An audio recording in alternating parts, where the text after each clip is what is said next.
Meu nome é Maria, mãe do Bom Conselho, tenho 25 anos e sou de São Paulo. Posso dizer que os primeiros sinais de vocação que eu tive foi desde a minha infância. Minha família, eles não eram católicos praticantes, mas desde muito pequena sempre me mostraram uma devoção muito grande à Virgem. Então tive bons exemplos da minha família por isso. Não tinha nenhum contato com a vida religiosa, e o único contato que eu tinha era somente pelos meios de comunicação. E algo que eu via de bom nisso é que quando eu pensava na vida religiosa, eu pensava como algo antigo, não atual, que não tinha mais. E que a religiosa era o exemplo da Santíssima Virgem. E via isso como algo muito puro. Que eu pensava que eu queria ser como a Virgem, então por isso que eu queria ser religiosa. Depois o tempo passou, minha família mudou para outra cidade e aí a gente começou a participar de uma paróquia próxima da minha casa e eu comecei a participar da missa, comecei a ter a catequese e um dia, quando eu fui na missa, já tinha 12 anos, eu vi pela primeira vez uma religiosa, que era uma servidora.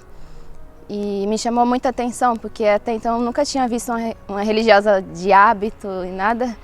E o que me chamava a atenção era isso, era o hábito, a maneira como ela se comportava na missa, como ela ficava muito recolhida. E depois, quando terminou a missa, ela ficou alguns momentos de joelho, rezando. E o sorriso, a alegria que ela tinha, isso me chamou muita atenção. E eu fui para casa com esse pensamento de que eu tinha que ter esse hábito, que eu tinha que entrar nessa congregação. Não tinha muito conhecimento de nada, e então eu também não falei com ninguém, não pedi conselhos nem ajuda. E com o tempo isso foi passando e eu fui me esquecendo. Depois de alguns meses de terminar a escola, eu comecei a me perguntar muito o que Deus queria de mim. Então, um dia rezando, pedi que Deus me mostrasse claro o que Ele queria de mim. Ao mesmo tempo eu queria a vida matrimonial porque pensava que a Virgem também foi mãe, foi esposa, então eu poderia ser exemplo igual a ela, sendo uma mãe santa e uma esposa santa. Só que eu via que não era somente isso que Deus me pedia mais. Então, como muito claro que Deus me mostrou era isso, que sempre eu soube o que Deus me pedia, e que era a vida religiosa. E que nesse momento eu tinha que fazer a vontade dele, e não a minha.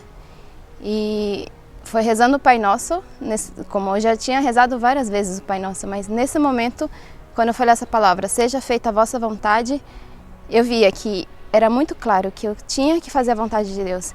E que fazer a vontade de Deus era não fazer a minha. E não fazer a minha implicava dor e implicava deixar muita coisa que eu não queria deixar. Mas que era isso que Deus me pedia. Então, por providência, eu me encontrei de novo com as mesmas irmãs, as servidoras, e mantive contato com elas e comecei a fazer a experiência e entrei. Agora, sobre a vocação contemplativa, posso dizer que foi ao mesmo tempo também.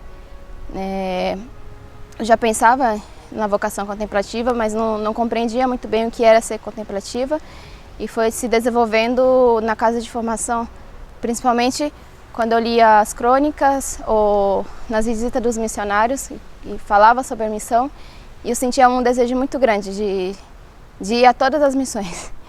E via que não era assim, então como que eu poderia de alguma forma retribuir tudo que a congregação me dava. E era isso, era me oferecendo através da oração e através do silêncio e através da penitência, a igreja e a família religiosa e a todos os missionários. E aí eu vi muito claro que era isso que Deus me pedia. E que valia a pena fazer a vontade dele, que vale a pena deixar tudo, vale a pena ser pobre, vale a pena ser obediente, vale a pena ser casta, porque é isso que Deus pede. E quando a gente faz a vontade de Deus, a gente vê muito claro que é o melhor pra gente. E que eu tenho consciência da minha fragilidade, tenho consciência das minhas imperfeições, mas também tenho consciência de que quando Deus dá alguma coisa, Ele também dá a graça. E que não confio nas minhas forças, senão unicamente na misericórdia de Deus. E que com a minha vocação e com a minha entrega, vou dar muitos frutos a Deus como um instrumento. E quero que durante toda a minha vida religiosa seja esse sim que eu dei a Deus na primeira vez quando eu rezava o Pai Nosso, seja feita a vossa vontade, seja todos os dias da minha vida. Querer fazer unicamente a vontade dele como instrumento.